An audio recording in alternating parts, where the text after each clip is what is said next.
Oke. Selamat malam Bapak Ibu sekalian. Kita bersyukur untuk kesempatan kita boleh belajar firman bersama-sama lagi. Saya harap saudara tidak bosan untuk tema perumpamaan ini. Saya ingin mengajak kita semua membuka kitab Matius. Matius pasal 22 ya, ayat 1 sampai 14. Kita mau merenungkannya bersama-sama. Mari kita berdoa kepada Tuhan. Bapa di dalam surga, kami berterima kasih untuk malam hari ini. Pimpinlah kami ya Tuhan ketika kami duduk mendengar firman-Mu ini. Lembutkanlah hati kami. Datanglah ya Tuhan, ajarlah kami. Kami mau duduk di kaki-Mu, mau merendahkan hati kami. Kami tidak mau firman hanya untuk mengisi rasio kami. Tapi kami ingin datang kepada Tuhan dan makin hari kami makin diubahkan. Makin mirip sesuai dengan Kristus Yesus. Lebih dekat, lebih mencintai-Mu dan sesama kami. Tolonglah hamba-Mu yang lemah dan hina ini ya Tuhan. Dalam nama Yesus Kristus kami berdoa.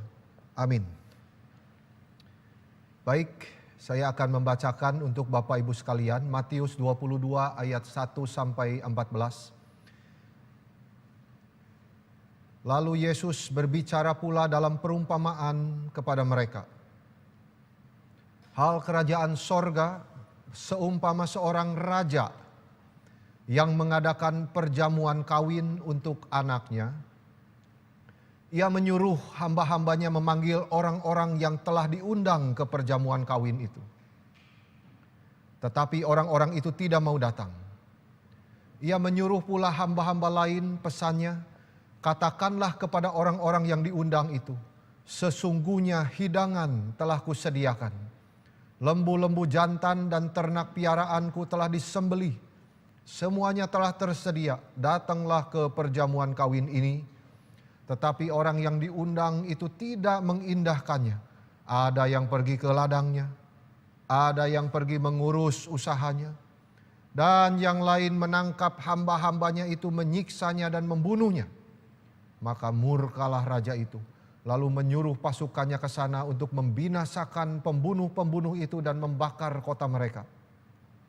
Sesudah itu ia berkata kepada hamba-hambanya, perjamuan kawin telah tersedia, tetapi orang-orang yang diundang tadi tidak layak untuk itu.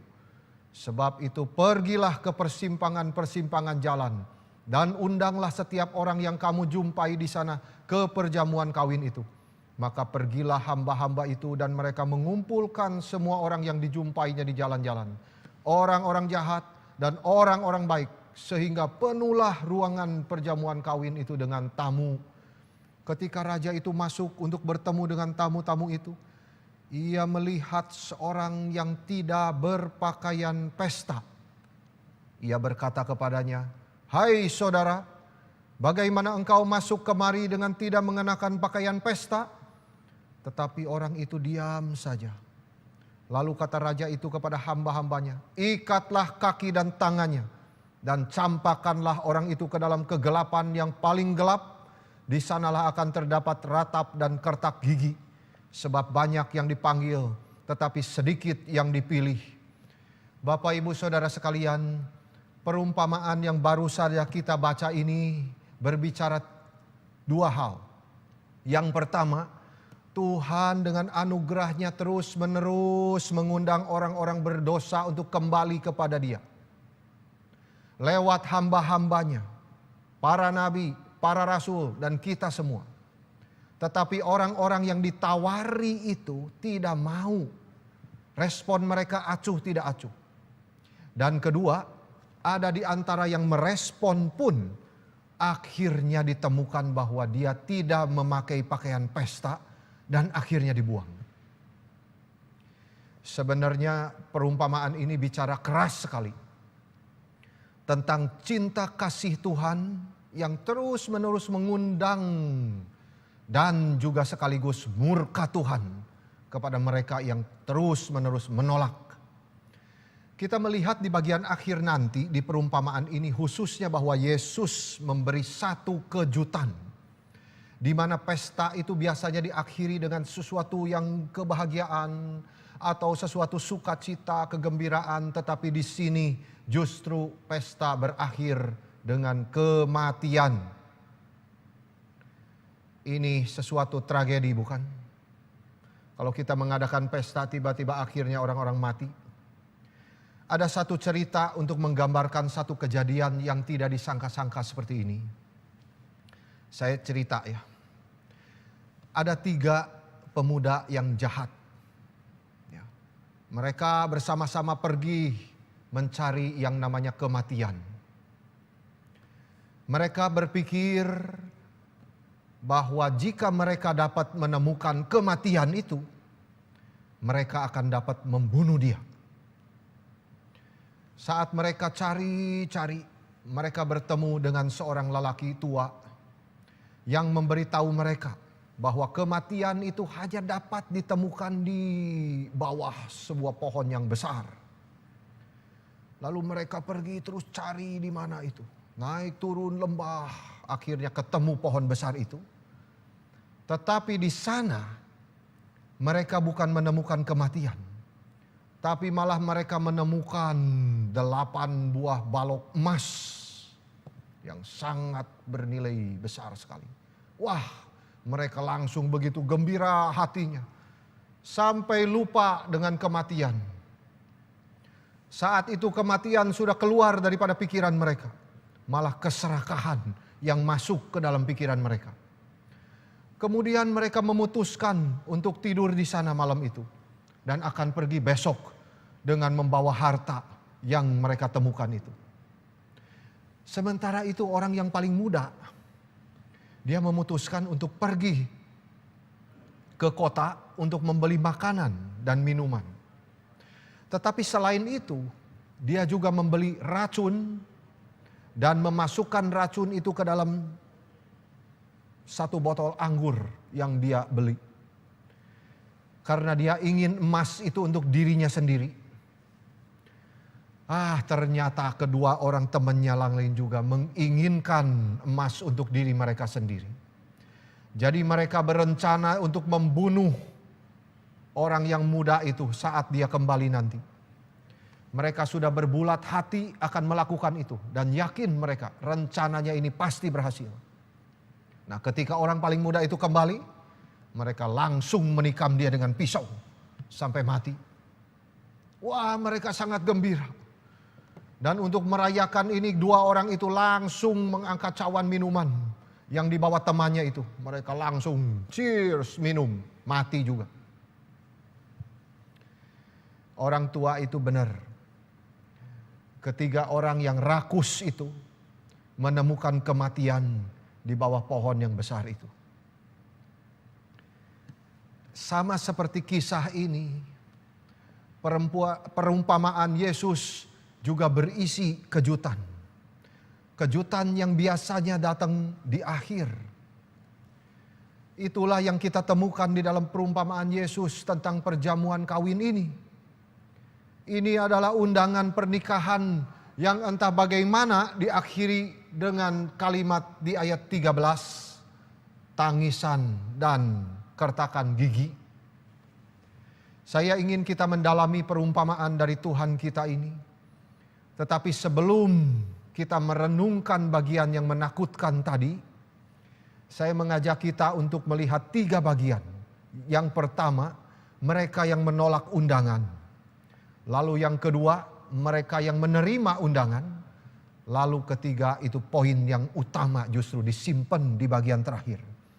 Poin yang menakutkan tadi. Yang pertama saya ingin mengajak kita semua membahas dari ayat 1 sampai 7. Jikalau Bapak Ibu sekalian melihat kitab suci, ayat 1 sampai 7 itu berbicara tentang undangan yang terus-menerus diberikan. Yang direspon dengan penolakan. Nah, jadi ceritanya begini. Ayat 1 sampai 7. Yesus memulai dengan seorang raja. Raja ini menyiapkan pesta pernikahan untuk anaknya. Ya. Dan lalu dia mengirimkan pelayan kepada mereka yang telah diundang untuk memberitahu mereka bahwa pesta itu sekarang sudah siap dan mereka harus datang. tetapi mereka menolak untuk datang. Penolakan mereka tentu saja merupakan penghinaan bagi raja dan anaknya. Itu penghinaan kepada anak, kepada raja, bahkan kepada para pelayan yang membawa undangan itu. Tetapi raja pada awalnya sabar. Dia mengutus lagi hamba-hambanya yang lain untuk kembali lagi mengundang tamu-tamu itu. Beritahu mereka yang telah diundang bahwa saya telah menyiapkan makan malam. Lembu dan ternak saya yang gemuk telah disembelih. Dan semuanya telah siap. Datanglah ke pesta pernikahan. Di ayat 4. Tapi sekali lagi mereka menolak. Kali ini bagaimanapun mereka tidak hanya menolak undangan. Mereka justru berani menganiaya utusan raja dan membunuh beberapa dari mereka. Lalu melihat hal itu raja mengirimkan pasukannya untuk menghancurkan para pembunuh dan membakar kota mereka. Mari kita merenungkan bersama-sama karakter dan plot daripada cerita ini. Kita mulai dengan karakter yang paling gampang diidentifikasi, yaitu anak. Ya. Anak yang hanya dicatat di ayat kedua ini tentunya adalah Yesus Kristus. Dan raja, karakter kedua, ini tentunya adalah Allah Bapa. Raja di sini adalah tokoh yang sentral daripada perumpamaan ini. Dia satu-satunya yang terus berbicara, mendominasi pembicaraan. Dalam ayat 2-7 dia mengadakan perjamuan kawin. Kemudian dia mengundang orang-orang ke sana. Pertama dia mengutus para hamba-hambanya dan akhirnya mengirim pasukannya. Dan kita melihat juga perjamuan kawin di sini itu adalah perayaan yang berpusat kepada Yesus Kristus sendiri sebagai Mesias. Satu perjamuan yang dibicarakan oleh Yesus sendiri di pasal 8 ayat 11 jikalau Bapak Ibu membacanya.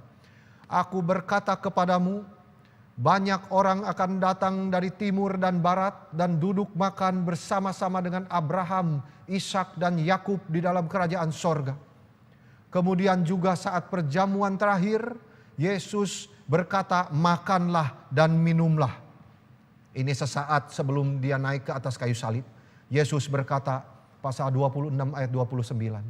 Aku berkata kepadamu, mulai dari sekarang aku tidak akan minum lagi hasil pokok anggur ini sampai pada hari aku meminumnya, yaitu yang baru, bersama-sama dengan kamu dalam kerajaan Bapakku.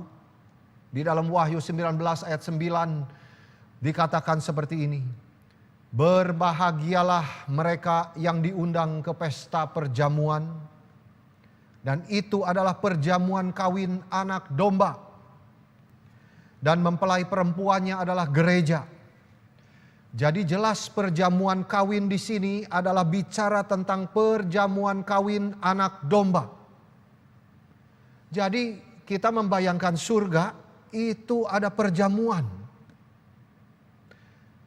Kita tidak memandang kehidupan di surga itu sebagai tubuh yang melayang-layang di awan sambil menikmati malaikat-malaikat main kecapi. Di surga itu ada perjamuan. Ada daging, ada anggur di dalamnya. Kita menikmati bersama Tuhan. Dan kita melihat di sini karakter daripada hamba-hamba. Hamba-hamba di sini disebutkan 5 kali. Itu mewakili mereka yang menawarkan undangan Injil di zaman awal. Termasuk para nabi, para rasul, dan rekan sekerja mereka yang meneruskan pelayanan pertama daripada para rasul itu.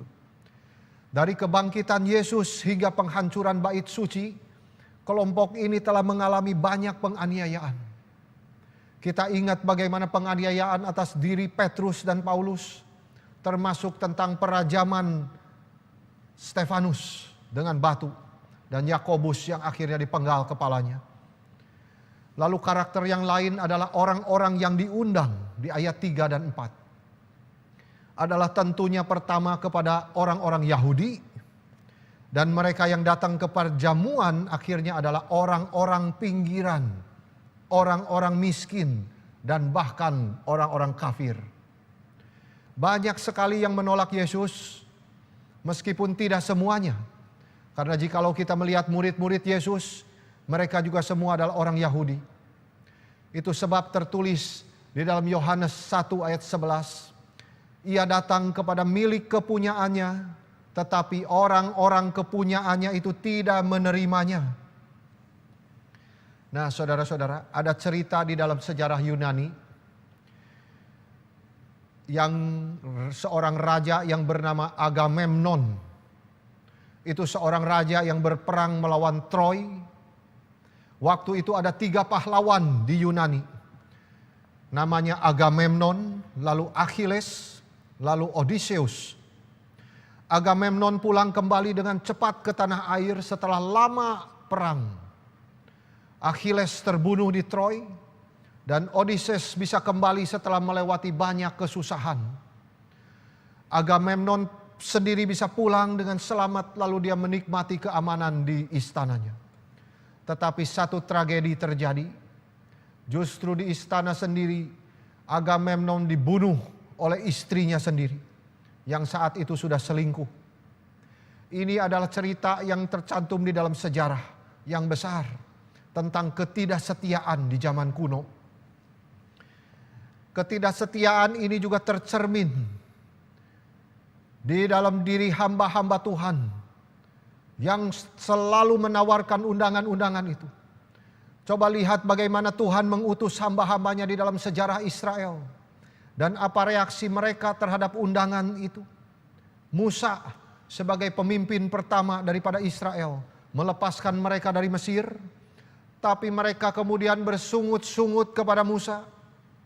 Apakah tidak ada kuburan di Mesir? Engkau membawa kami ke padang gurun ini untuk mati? Biarlah kami sendirian. Kami mau melayani di Mesir. Lebih baik kami di Mesir daripada mati di gurun ini.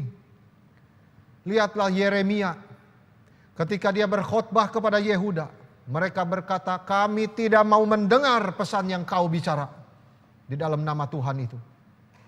Ketika Amos datang ke Betel untuk berkhotbah melawan korupsi yang terjadi, lalu Amasiah lapor kepada raja bahwa Amos sedang berkonspirasi melawan raja. Maka Amos akhirnya diusir kembali ke Yehuda. Jangan berkhotbah lagi di Betel.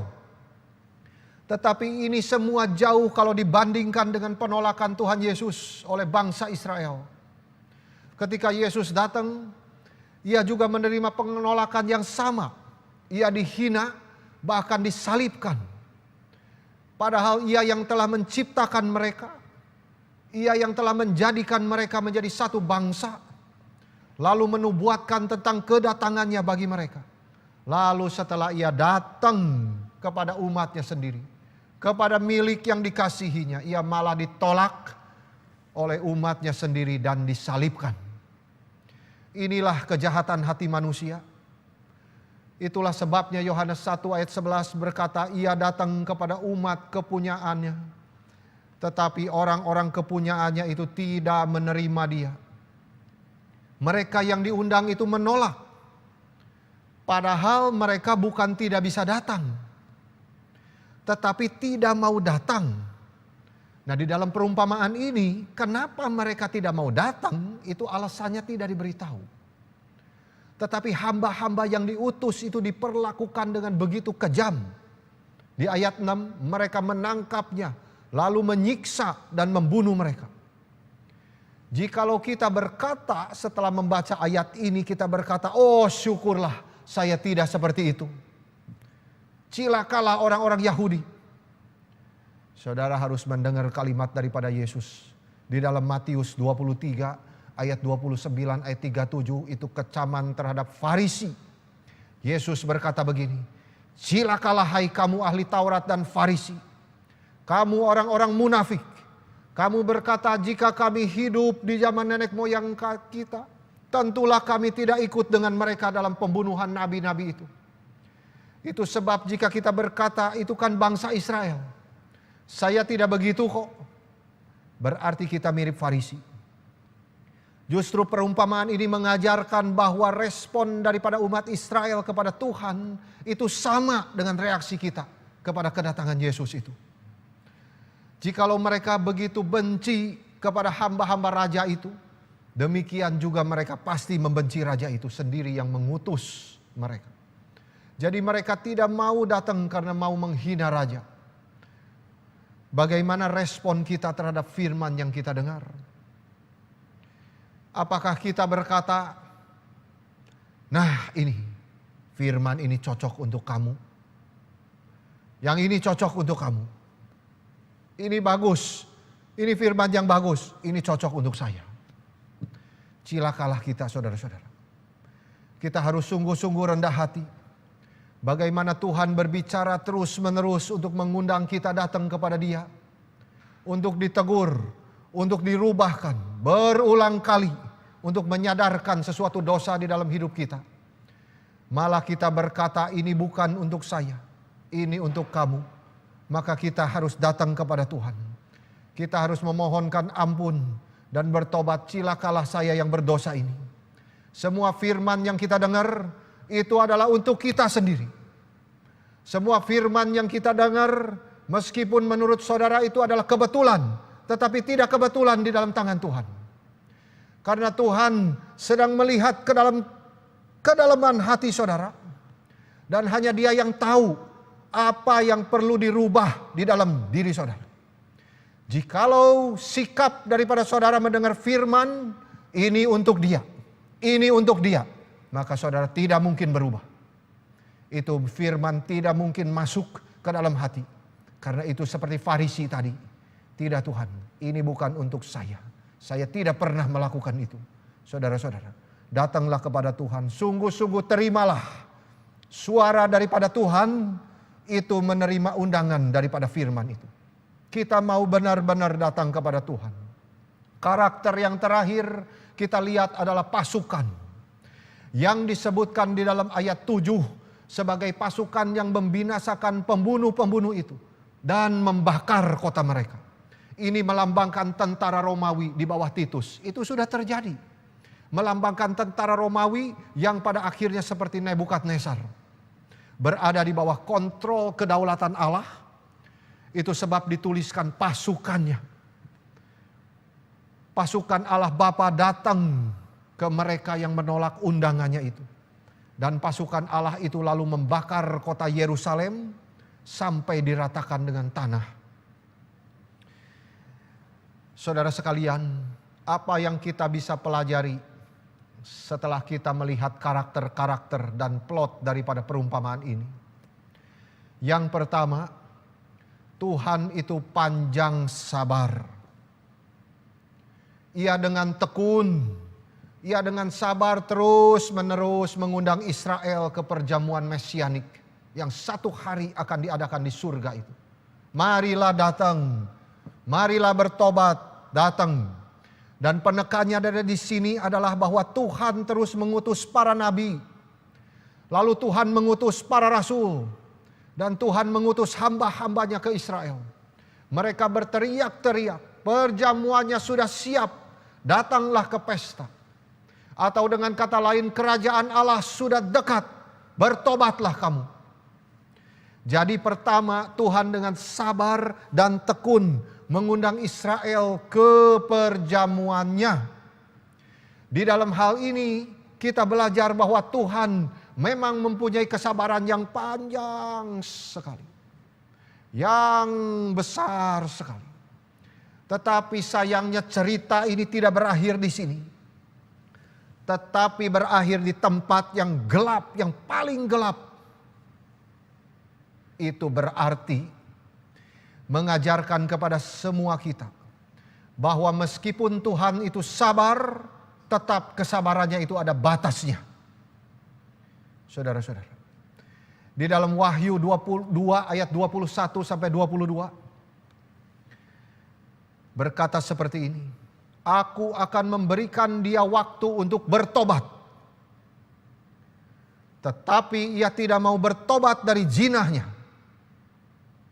Saudara-saudara, ini sesuatu peringatan yang keras sekali.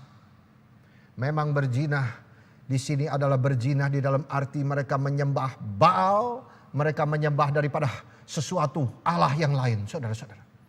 Tetapi ini bisa kita interpretasi berzinah dengan berselingkuh daripada pasangan saudara. Saudara-saudara, aku akan memberikan dia waktu untuk bertobat, tetapi ia tidak mau bertobat daripada jinahnya. Lihatlah, aku akan melemparkan dia ke atas ranjang orang sakit, dan mereka yang berbuat zinah dengan dia akan kulemparkan ke dalam kesukaran besar, jika mereka tidak bertobat dari perbuatan-perbuatan perempuan itu. Saudara, lebih baik kita bertobat dan datang kepada Tuhan. Lebih baik jikalau kita sadar kita sudah berzinah, kita bertobat kepada Tuhan, daripada Tuhan harus memberikan kita penyakit kanker yang akan merenggut nyawa kita. Daripada Tuhan harus membuat kita koma di atas ranjang rumah sakit. Cepat-cepat datanglah kepada Tuhan, karena aku akan memberikan dia waktu untuk bertobat. This is the time. Ini adalah waktunya untuk bertobat. Saudara-saudara, ini adalah salah satu peringatan yang keras bagi kita yang masih saja hidup di dalam dosa. Segeralah berbalik kepada Tuhan. Saudara yang mengetahui dosa apa itu, harus segera berbalik kepada Tuhan, karena Tuhan masih menunggu saudara. Jangan sampai dia sudah habis kesabarannya, lalu membuang. Itu celaka sekali. Lihatlah, setelah Tuhan terus mengutus hamba-hambanya dengan firman, maka yang kedua yang kita bisa pelajari di dalam hal ini, ternyata banyak sekali dari orang Israel yang menolak undangan tersebut. Nah, saudara-saudara, dan mereka menolak itu dengan dua cara yang berbeda. Di ayat ke-5 dan ke-6. Ini mengungkapkan dua tipe dasar daripada penolakan yang kasar. Dua-duanya tidak mau. Mereka acuh tidak acuh terhadap firman. Yang satu penolakannya dengan cara halus, yaitu dia cerita, saya sibuk. Orang-orang yang diundang itu tidak mengindahkannya. Ada yang pergi ke ladangnya, ada yang pergi mengurus usahanya. Kelompok pertama yang sibuk ini menyatakan sifat mereka yang tidak peduli kepada firman. Di ayat ke-5, mereka tidak memperhatikan undangan itu dan pergi, yang satu ke ladangnya, yang satu lagi ke bisnisnya. Di sini saudara, ini mengingatkan kita tentang daya tarik dan tipu daya dunia. Di dalam perumpamaan tentang penabur yang saudara sudah dengar, tipuan dunia itu bukan saja daripada uang, tetapi daripada pekerjaan, keluarga, dan harta benda. Di dalam Lukas 14 ayat 18 sampai 20. Saudara-saudara, memang uang tidak berdosa di dalam dirinya sendiri. Semua barang-barang yang indah, benda-benda seni, boleh kita memilikinya, boleh kita menikmatinya. Tetapi janganlah sampai kita diikat dan dikuasai oleh benda-benda itu. Janganlah kita menjadi budak daripada benda-benda yang kita cintai itu. Karena kita adalah budak Kristus. Itu sebabnya kita bukan budak daripada uang ataupun benda-benda yang kita cintai itu. Saudara-saudara, betapa sulitnya mengajak orang-orang yang sudah terikat oleh daya tarik dunia yang luar biasa ini. Mereka tidak ingin pintu gereja ditutup. Tidak apa-apa, kalau bisa saya bisnis gereja. Atau mulut pengkhotbah ditutup. Oh, tidak apa-apa, biar dia bicara terus. Silakan saja buka gereja, itu bagus untuk bisnis. Silakan saja hamba Tuhan ajarkan firman. Yang saya tidak mau cuma buka telinga saya. Ini kecelakaannya saudara-saudara. Yang penting saya bisa menjalankan hal yang lebih penting bagi hidup saya. Yaitu apa? Bisnis saya. Yang mendatangkan keuntungan yang besar. Itu sudah cukup untuk saya. Silahkan pendeta khotbah. Silahkan gereja dibangun besar-besar. I don't care. As long as I can open the business. Ini bukan kalimat saya, saudara. Ini kalimat Yesus Kristus. Mereka tidak peduli undangan firman. Mereka lebih peduli bisnisnya. Mereka lebih peduli bisnisnya maju, berkembang, menguntungkan besar, dan mendapat keuntungan banyak untuk kantong sendiri. Orang ini akan berkata, silakan pendeta bicara, bagus khotbahnya, tapi saya tidak mau dengar. Karena bagi saya, bisnis saya lebih penting daripada belajar firman. Saudara-saudara, kita hidup di dalam dunia di mana orang-orang begitu sibuk sehingga mereka tidak punya waktu untuk berhenti dan mendengarkan undangan anugerah firman ini. Tidak ada waktu untuk perjamuan yang disiapkan di hadapan mereka. Itu sebabnya saudara-saudara, janganlah kita membiarkan pekerjaan kita menyibukkan jiwa kita. Janganlah kita kehilangan hidup kita yang sebenarnya dengan mencari nafkah. Tetapi biarlah pekerjaan kita selalu kita ingat ini untuk Tuhan. Ini mengingat anugerah Tuhan. Ini adalah saya mau menjalankan kehendak Tuhan melalui pekerjaanku. Jadi kita bekerja bukan dengan prinsip untuk mendapatkan uang yang banyak, mengisi kantong sendiri. Ini pasti akan menutup telinga kepada firman. Karena firman selalu berkata kepada kita, semua yang engkau miliki adalah dari Tuhan. Itu sebab engkau harus mengembalikan kepada Tuhan. Tidak boleh disimpan sendiri semuanya. Kita boleh menikmati uang hasil sendiri. Tetapi jikalau semuanya menggemukkan sendiri, kerakusan dan keserakahan itu, itulah yang menyebabkan kita ditarik oleh hawa nafsu dunia itu, yang akhirnya menjatuhkan kita. Telinga kita lama-kelamaan ditutup terus. Lama-kelamaan sudah kebal dan tidak lagi peka terhadap teguran-teguran dari Tuhan. Oh, kita sudah makin jauh. Kembalilah saudara-saudara. Jangan pentingkan bisnis terus-menerus. Ingatlah bisnis itu dari Tuhan. Harus kembalikan kepada Tuhan. Maka Tuhan akan memberkati bisnis saudara. Ingatlah Tuhan. Carilah uang untuk Tuhan. Maka Tuhan akan memberkati pekerjaan saudara. Lalu yang kedua yang saya ingin mengajak kita membahas, yaitu di dalam ayat ke-8 sampai ke-10. Ini adalah bagian kedua yang berbicara tentang undangan yang diterima sehingga ruangan perjamuan kawin itu penuh. Nah, saudara-saudara, bagian pertama tadi kita mendengar penolakan demi penolakan. Injil dikabarkan mereka menolak percaya atas undangan anugerah dari Tuhan. Dan tidak mau datang ke perjamuan kawin. Tetapi bagian kedua ini mengatakan tentang mereka yang justru datang ke pesta perjamuan kawin itu. Raja itu berkata, pergilah ke persimpangan-persimpangan jalan dan undanglah setiap orang yang kamu jumpai di sana di perjamuan kawin itu. Lukas mencatat, pergilah ke segala jalan dan lorong kota. Bawalah orang-orang miskin, orang-orang cacat, orang-orang buta dan orang-orang lumpuh, dan paksalah orang-orang yang ada di situ masuk, karena rumahku harus penuh. Tuhan berkata kepada hamba-hambanya, pergilah dan undanglah. Inilah yang seharusnya menjadi tugas kita juga di dalam setiap apa yang harus kita kerjakan di dalam dunia ini. Ini bukan kerjaan hamba-hamba Tuhan saja. Ini adalah amanat agung daripada Yesus Kristus. Kita semua diberikan tugas oleh Tuhan untuk pergi ke jalan-jalan besar di kota.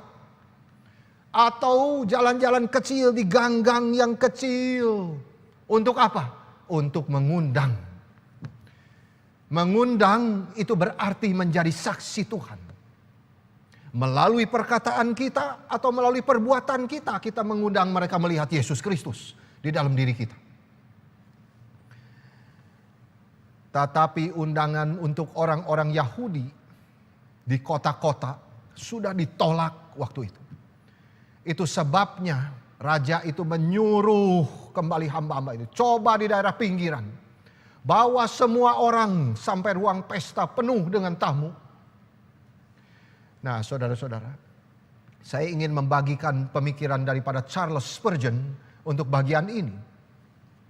Ini ada dua kelompok orang, ya, yang diundang pertama dan diundang kedua.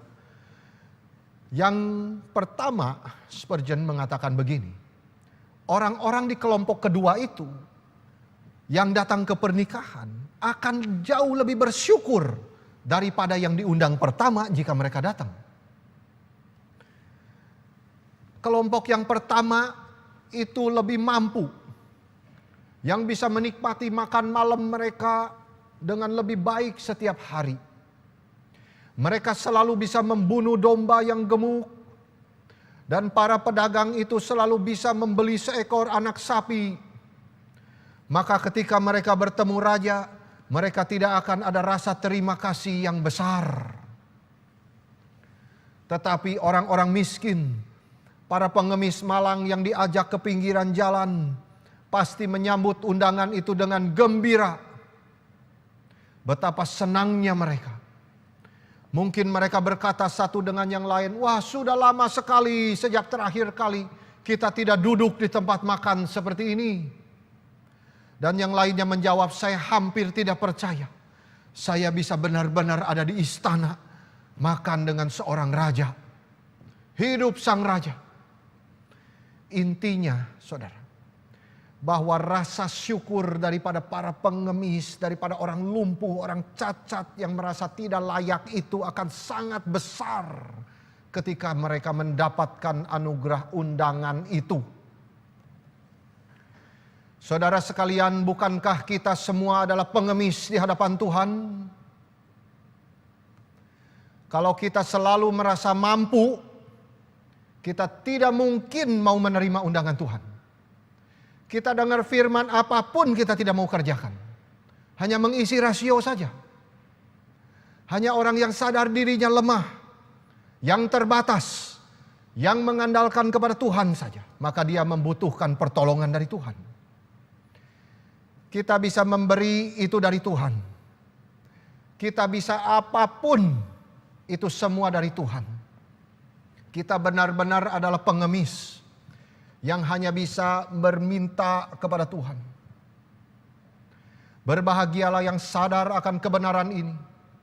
Karena Yesus Kristus berkata, berbahagialah yang miskin di hadapan Tuhan, karena merekalah yang mempunyai kerajaan sorga. Yang kedua, sukacita. Tadi kita melihat bahwa yang pertama adalah bersyukur. Lalu yang kedua adalah sukacita. Orang-orang yang di kelompok kedua ini akan jauh lebih diungkapkan daripada kelompok yang pertama jika mereka datang. Orang-orang yang pertama kali diundang itu, jikalau mereka datang ke pesta pernikahan itu, mereka akan duduk di sana dengan cara yang kaku, dengan kesopanan yang pura-pura. Tetapi para pengemis ini, orang-orang yang merasa tidak layak ini, mereka akan begitu bersukacita, menyatakan kegembiraannya. Mereka tidak mungkin dipenjarakan oleh suatu kekakuan lagi. Mereka akan sangat senang melihat semua hidangan itu. Intinya apa, saudara? Sukacita ini akan terlihat di dalam orang-orang yang sudah menerima keselamatan. Adakah saudara sudah bersukacita? Apakah yang menutupi sukacita saudara saat ini? Hari ini Tuhan mengingatkan kita. Kita adalah orang-orang yang sudah menerima undangan keselamatan itu. Martin Luther berkata mengenai sukacita ini adalah, ini sesuatu pergeseran dari orang yang di bawah hukum Taurat kepada orang yang di bawah kasih karunia. Orang yang sudah menerima anugerah pengampunan dosa akan senantiasa bersukacita. Bukan tidak ada air mata. Air mata ada, tetapi jiwanya bersukacita. Karena dia adalah orang-orang yang akan menikmati perjamuan itu pada akhirnya. Dia tahu kemuliaan itu sedang menanti dia. Dia mempersembahkan hidupnya saat ini dengan sukacita kepada Tuhan. Lalu yang ketiga, selain sukacita dan selain daripada bersyukur, Spurgeon mengatakan bahwa peristiwa itu akan menjadi lebih terkenal daripada yang seharusnya. Apa artinya ini? Jika pesta itu hanya berlangsung seperti biasa, itu hanya akan menjadi salah satu di antara banyak hal seperti itu. Tetapi sekarang perjamuan kerajaan ini adalah satu-satunya dari jenisnya. Unik, yang tidak bisa ditandingi. Untuk yang berkumpul di situ bukan orang-orang mampu, bukan. Itu orang-orang yang miskin daripada jalanan. Itu adalah pekerja-pekerja kasar dan pengangguran. Hingga didatangkan kepada pernikahan anak raja. Itu adalah sesuatu hal yang unik. Dan itu adalah hal yang baru di bawah matahari. Semua orang akan membicarakannya. Lagu-lagu akan banyak ditulis dan dinyanyikan untuk menghormati raja, di mana tidak ada raja yang dihormati seperti ini sebelumnya. Saudara-saudara, ketika Tuhan sudah menyelamatkan kita oleh anugerahnya yang besar, itu bukan satu kejadian yang biasa. Itu kejadian yang luar biasa. Saudara mengetahuinya. Tuhan tidak begitu semudah mencipta ketika dia merubah seseorang. Ketika dia membawa kita daripada orang-orang berdosa untuk bisa datang bertobat kepada dia. Dan membersihkan kita. Dan memberikan kita pakaian pesta itu. Memberi kita makan dan minum di perjamuannya. Dan menjadikan kita miliknya. Itu adalah sesuatu keajaiban. Itu mujizat yang seharusnya dicari. Bukan mujizat kesembuhan. Saudara pasti mati lagi. Bukan mujizat menjadi kaya. Saudara bisa jatuh bangkrut. Tetapi mujizat yang terbesar adalah orang berdosa yang kembali kepada Tuhan. Itulah dia. Itu adalah keajaiban yang harus dibicarakan selama-lamanya.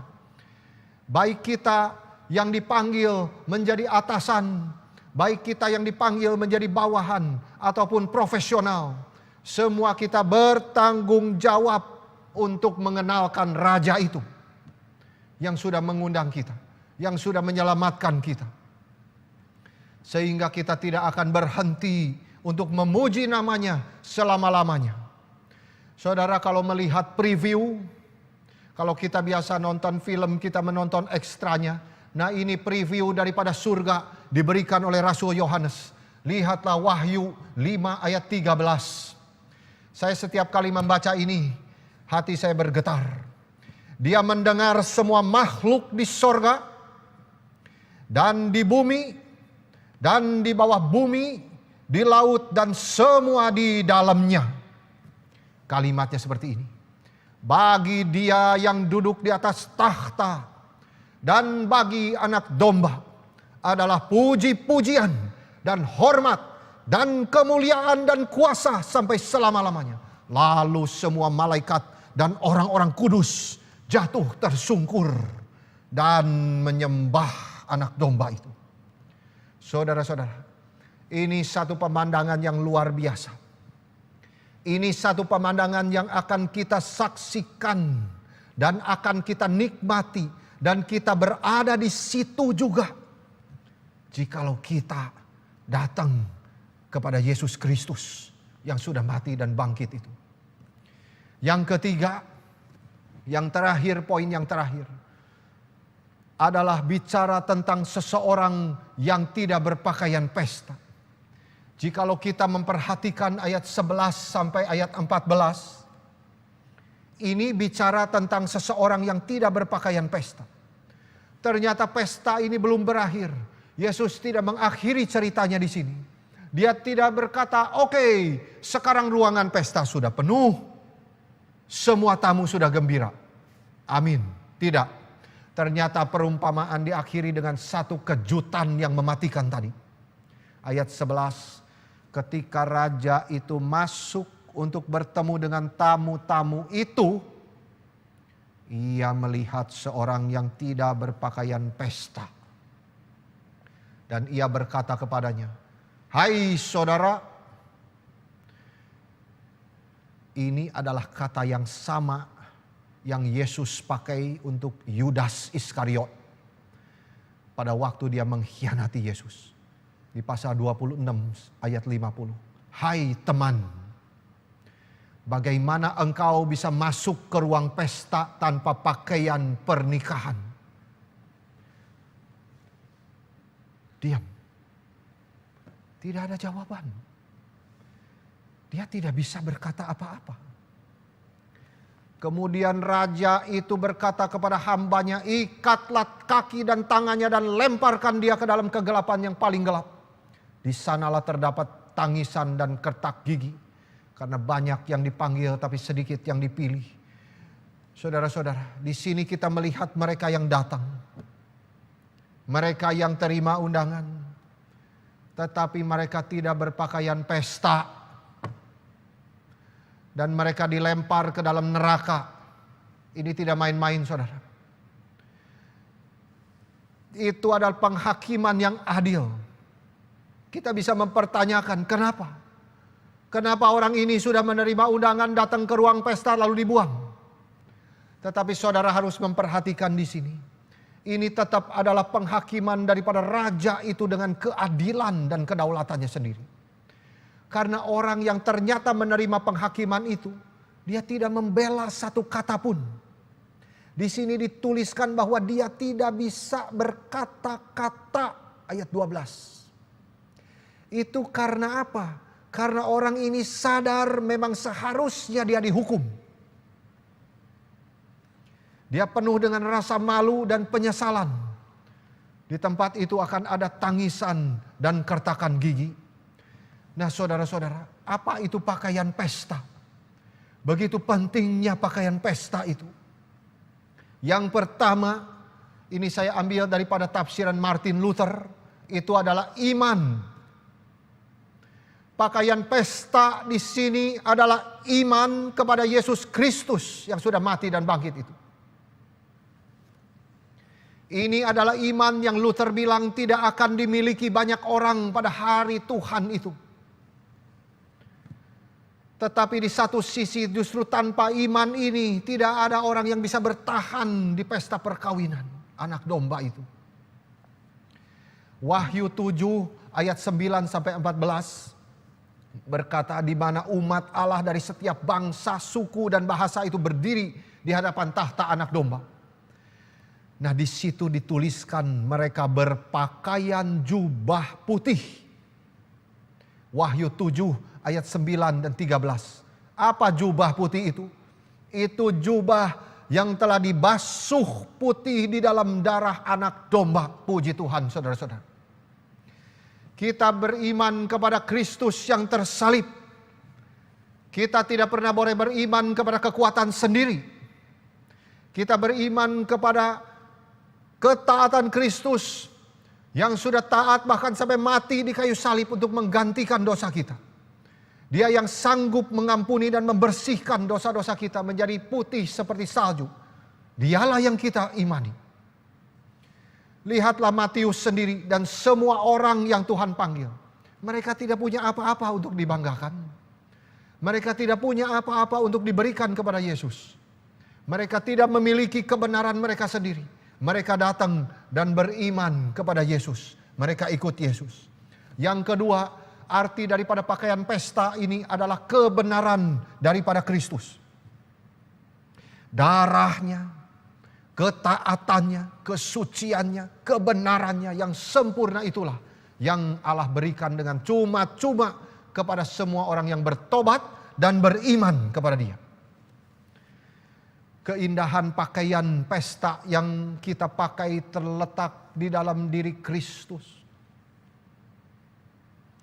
Karena kita tidak mempunyai kebenaran di dalam diri kita sendiri. Hati kita tetap masih kotor. Tetapi Tuhan tidak melihat hati kita. Tuhan melihat hati kita yang sudah dibungkus oleh darah Kristus. Itu sebabnya keindahan pakaian pesta yang kita pakai itu terletak di dalam jasa-jasa Kristus sendiri. yang tersalib itu. Dia benar, dia suci adanya, dia taat. Itu sebab meskipun di tengah dunia yang penuh tantangan ini, banyak kita mengalami kesulitan, sakit penyakit. Kita mungkin sudah divonis kanker. Iman kita bisa naik turun. Saat ini, ya Tuhan, amin. Besok divonis kanker langsung. Kenapa Tuhan? Kenapa ini tiba kepada saya? Saudara-saudara, di tengah keadaan seperti inilah firman Tuhan ini mengingatkan kita. Kita beriman kepada kebenaran Kristus. Dia yang sudah melakukan untuk kita. Kita bukan beriman di dalam kekuatan kita sendiri. Karena iman kita bisa naik turun. Tetapi pandanglah Kristus. Dia sempurna. Dia sudah melakukan, dia sudah sampai mati di atas kayu salib untuk menebus dosa kita. Kita mau beriman kepada Kristus yang sempurna, yang sudah taat. Bahkan sampai mati di atas kayu salib menebus dosa-dosa kita. Jika kita mengenakan pakaian kebenaran Kristus itu, maka kita akan mampu berdiri di hadapan Tuhan dan bersukacita di dalam keselamatan kita. Jika kita tidak mengenakan pakaian kebenaran Kristus itu, kita akan menjadi bisu. Hari itu kita tidak akan bisa berkata apa-apa di hadapan Tuhan dan kita akan dibuang. Lalu tafsiran yang ketiga adalah selain iman, kebenaran juga adalah perbuatan baik. Di dalam Wahyu 19 ayat 8 dikatakan begini, marilah kita bersukacita dan bersukacita dan memuliakan Dia karena hari perkawinan anak domba telah tiba dan pengantinnya telah siap sedia. Dan kepadanya dikaruniakan supaya memakai kain lenan halus berkilau-kilauan dan yang putih bersih. Nah saudara-saudara, lenan halus itu dikatakan di Wahyu adalah perbuatan-perbuatan yang benar daripada orang-orang kudus. Jadi pakaian pesta itu bisa mempunyai 3 pengertian. Iman, kebenaran, dan juga perbuatan baik. Jikalau kita bangga kepada kebenaran kita sendiri, maka Tuhan akan berkata, sadarlah pakaian itu adalah milikku, bukan milikmu. Kalau kita hanya mengaku percaya Tuhan di mulut saja, maka dengarlah Tuhan berkata, silakan tunjukkan imanmu melalui perbuatan, sehingga iman itu tidak kosong adanya. Saudara-saudara, Calvin berkata tidak ada gunanya kita berdebat tentang pakaian pesta. Apakah itu iman atau kehidupan yang suci? Karena iman tidak dapat dipisahkan dari perbuatan baik. Dan perbuatan baik hanya berasal daripada iman. Apakah itu berarti kebaikan perbuatan baik itu diperlukan? Tidak perlu untuk mendapatkan keselamatan. Tetapi sangat perlu untuk menjadi bukti bahwa kita adalah orang-orang yang sudah diselamatkan. Karena pakaian pesta itu menandakan 2 hal. Yang pertama, bukan saja dosa-dosa kita harus sudah diampuni, tetapi yang kedua, kita harus hidup lama kita dibuang dan digantikan dengan hidup yang baru bagi kemuliaan Tuhan. Itu sebabnya bagi Yesus, iman dan perbuatan baik tidak berlawanan. Keselamatan tidak pernah bertentangan dengan pertobatan, kekudusan, dan hidup di dalam ketaatan. Iman yang sejati kepada Kristus menggerakkan orang percaya untuk berbuat baik, menyenangkan Bapa yang penuh anugerah itu yang telah mengundang Dia. Tetapi jikalau kita tidak mau hidup suci dan kita jatuh ke dalam sesuatu anggapan bahwa saya sekali diselamatkan akan selamanya diselamatkan, dan kita hidup dengan keyakinan bahwa di dalam kepercayaan kita itu sudah aman adanya, maka kita harus berjaga-jaga saudara-saudara. Dengan kalimat yang terakhir daripada perumpamaan ini. Di kegelapan yang paling gelap itulah ada ratap dan kertak gigi. Itu sebab kalimat yang terakhir, banyak yang dipanggil tetapi sedikit yang dipilih. Di sini kata dipanggil atau diundang yang digunakan itu berarti menerima undangan. Berarti di dalam konteks kita dapat menganggapnya sebagai seseorang yang mengaku beriman kepada Kristus dan menjadi bagian daripada gerejanya yang kelihatan.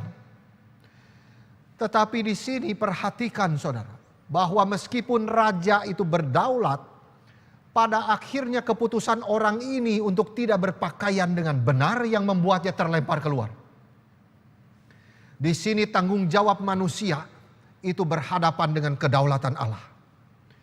Paulus menggunakan kata dipilih untuk berbicara tentang kedaulatan ilahi, sementara Yesus menggunakannya untuk berbicara tentang tanggung jawab manusia. Di dalam Roma 8 ayat 29 dan 30 dikatakan begini, sebab semua orang yang dipilihnya dari semula, mereka juga ditentukannya dari semula untuk menjadi serupa dengan gambaran anaknya, supaya ia, anaknya itu, menjadi yang sulung di antara banyak saudara. Dan mereka yang ditentukannya dari semula, mereka itu juga dipanggilnya. Dan mereka yang dipanggilnya, mereka itu juga dibenarkannya. Dan mereka yang dibenarkannya, mereka itu juga dimuliakannya. Ini panggilan di sini berarti panggilan yang tidak bisa ditolak. Tetapi sedangkan bagi Yesus, dipilih berarti bertahan sampai akhir. Itu di pasal 24 ayat 22 dan 24 saya bacakan. Dan sekiranya waktunya tidak dipersingkat, maka dari segala yang hidup tidak akan ada yang selamat. Akan tetapi oleh karena orang-orang pilihan, waktu itu akan dipersingkat. Mesias-mesias palsu dan nabi-nabi palsu akan muncul, dan mereka akan mengadakan tanda-tanda yang dahsyat dan mujizat-mujizat, sehingga sekiranya mungkin mereka menyesatkan orang-orang pilihan juga. Karena imannya, maka setiap orang percaya akan mengalami kesusahan yang besar sewaktu hidup di dunia. Yesus memperingatkan kita untuk tidak percaya kepada para penipu itu. Jadi meskipun keselamatan kita adalah kedaulatan Allah, seperti di dalam Efesus 1 ayat 4, di dalam Kristus Allah telah memilih kita sebelum dunia dijadikan, supaya kita kudus dan tidak bercacat di hadapannya. Tetapi kita harus juga berjaga-jaga, jangan sampai kita jatuh tertipu oleh nabi palsu itu. Paulus menggunakan kata itu untuk memberikan kepastian keselamatan yang sudah miliki. Tetapi Yesus untuk memperingatkan kita, jangan sampai kita kehilangan keselamatan itu. Di dalam kalimat Yesus, sebab banyak yang dipanggil, tetapi sedikit yang dipilih. Menyadarkan sekali lagi bahwa gereja itu adalah memiliki tubuh yang bercampur. Corpus mixtum, yang terdiri dari gandum dan lalang. Saudara-saudara, ini menjadi sesuatu yang menyedihkan. Di dalam gereja ada domba, ada kambing. Kita tidak boleh puas dengan menjadi orang-orang yang sudah percaya Tuhan, tapi juga harus selalu berada di dalam proses pengudusan. Itu penting sekali. Kita tidak boleh hanya puas, oh iya, di dalam reform saya diajar sekali selamat tetap selamat, puji Tuhan. Tetapi tidak mau hidup suci, tidak mau hidup kudus. Itu salah belaka saudara-saudara. Matius 7 ayat 21. Bukan setiap orang yang berseru-seru kepadaku Tuhan, Tuhan akan masuk ke dalam kerajaan sorga, melainkan dia yang melakukan kehendak Bapakku yang di sorga. Jadi setiap murid yang mengakui Yesus sebagai Tuhan akan berdiri di hadapan Raja dan Hakim itu. Yesus Kristus akan mengenakan jubah pengadilan. Dan pertanyaan yang dia tanyakan kepada kita adalah, apakah engkau sudah mengenakan pakaian pesta? Apakah saudara sudah mempunyai iman kepada Yesus yang sudah mati dan bangkit bagimu? Jikalau sudah, bagaimana dengan perbuatanmu? Apakah ada buah yang dihasilkan daripada hidup imanmu? Jikalau ada, maka engkau adalah orang-orang yang melakukan kehendak Bapa di surga. Silakan masuk ke pesta kawin anak domba itu. Untuk menutup perumpamaan hari ini, saya mengutip perkataan daripada Spurgeon tentang perumpamaan ini. Dia berkata begini, tidak berarti semua anak yang dilahirkan di keluarga Kristen pasti selamat. Sekarang kita melihat anak-anak dilahirkan di dalam keluarga orang tua yang saleh, didedikasikan sejak lahir kepada Tuhan, didoakan kepada Tuhan supaya hidupnya saleh seumur hidup. Mereka sudah mendengar Injil dari kecil, tapi ternyata mereka belum diselamatkan. Kita harap mereka datang ke undangan perkawinan anak domba itu, dan di dalam anugerah Kristus mereka ikut berpesta seperti orang tua mereka bersuka cita di dalam Kristus. Tapi sayang, seringkali mereka tidak mau datang. Alasannya, khotbahnya terlalu berat. Silakan cari khotbah yang lebih ringan. Tapi yang diinginkan sebenarnya bukan suara yang baru, tetapi hati yang baru. Saudara-saudara, jikalau kita tidak bertobat, kita tidak mungkin akan menjadi lebih baik, meskipun kita mendengar khotbah daripada pengkhotbah paling terkenal di dunia ini. Intinya hati kita itu mau dilembutkan, mau datang kepada Tuhan, dan mau kita buka di hadapan Tuhan. Jadi intinya kita selalu harus mengoreksi hati kita setelah mendengar perumpamaan ini. Mungkin di masa pandemi ini saudara sudah mendengar khotbah begitu banyak, tetapi harus mengintrospeksi diri. Apakah firman itu sudah merubah hidupku? Yang kedua, terakhir, Yesus berkata, orang yang menolak undangan itu berkata, maafkan, aku sudah membeli ladang, aku harus melihatnya, aku harus mengurus bisnisku, aku baru kawin, aku tidak bisa datang. Ini jelas Spurgeon berkata apa, saudara? Mereka bukan sedang berada di ranjang kematian, atau mereka sudah tidak bisa bergerak karena sudah terbatas fisiknya. Mereka semua adalah orang-orang yang sehat, yang bisa mengurus bisnis, yang bisa pergi ke ladang. Padahal mereka semua bisa menunggu urusan-urusan dunianya itu untuk datang ke pesta perjamuan. Tetapi sayangnya mereka tidak bisa melihat apa yang sebenarnya terjadi. Nah, inilah yang mendatangkan murka raja. Mereka bilang mereka terlalu sibuk dengan urusan kerohanian. Padahal mereka sedang memenjarakan jiwa mereka dan menjauhkan diri daripada Yesus yang membawa keselamatan itu. Apa artinya pelayanan tanpa Yesus? Spurgeon berkata, ada seorang pemilik kapal yang didatangi oleh seorang yang saleh. Orang Kristen itu tanya sama pemilik kapal itu, "Bapak, bagaimana keadaan jiwamu?" Pedagang kapal itu menjawab, "Saya tidak punya waktu untuk menjaga jiwa saya. Saya sudah sibuk urus kerjaan kapal saya." Orang ini selalu sibuk dengan urusan dunia, tapi dia tidak bisa berkata sibuk untuk kematian. Itu sebab kematian menjemput dia seminggu kemudian. Perumpamaan hari ini bukan persoalan kita sudah menjadi anggota gereja, atau persoalan kita sudah dibaptiskan atau belum, tetapi apakah kita sudah hidup baru atau belum? Apakah kita lebih tertarik kepada urusan dunia atau kerohanian kita? Apakah kita lebih sibuk mengurusi bagaimana mendapat uang daripada belajar kitab suci, mengerti untuk apa saya mendapat uang itu? Apakah kita masih hidup di dalam penipuan atau korupsi? Kiranya dengan belajar perumpamaan ini kita boleh datang kepada Tuhan. Kita boleh meninggalkan hidup kita yang lama itu, datang kepada Tuhan dengan rendah hati dan dengan iman kepada Yesus yang sudah mati dan bangkit bagi dosa-dosa kita. Pakailah pakaian pesta daripada Yesus Kristus, maka kita tidak akan pernah dibuang ke dalam kegelapan itu, tapi kita akan dibawa masuk ke surga, menikmati pesta perjamuan kawin daripada anak domba itu.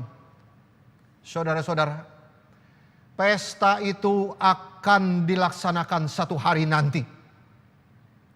Pertanyaannya, apakah kita akan berada di sana atau tidak? Marilah kita senantiasa rendah hati, mengintrospeksi diri kita masing-masing. Dekatkanlah diri kita kepada Tuhan. Janganlah kita take for granted. Selalu ingat anugerah Yesus Kristus. Selalu mendekatkan diri kita kepadanya, agar hidup kita senantiasa menyenangkan Dia. Sampai di sini kiranya Tuhan menolong kita semua. Amin. Mari kita berdoa. Bapa di dalam surga, kami berterima kasih untuk firman-Mu. Berilah kami kerendahan hati ya Tuhan. Setiap kali kami mendengarkan firman-Mu, kami tahu suara-Mu masuk ke dalam hati kami, menegur kami, memimpin kami ke dalam satu perubahan yang Engkau kehendaki. Tolonglah Tuhan, lembutkanlah hati kami, supaya kami tahu bagaimana seharusnya kami hidup di dalam dunia ini. Bagaimana seharusnya kami meresponi setiap anugerah yang datang ke dalam hidup kami. Tuhan, tolonglah kami. Terima kasih ya Tuhan. Di dalam nama Yesus Kristus kami berdoa. Amin.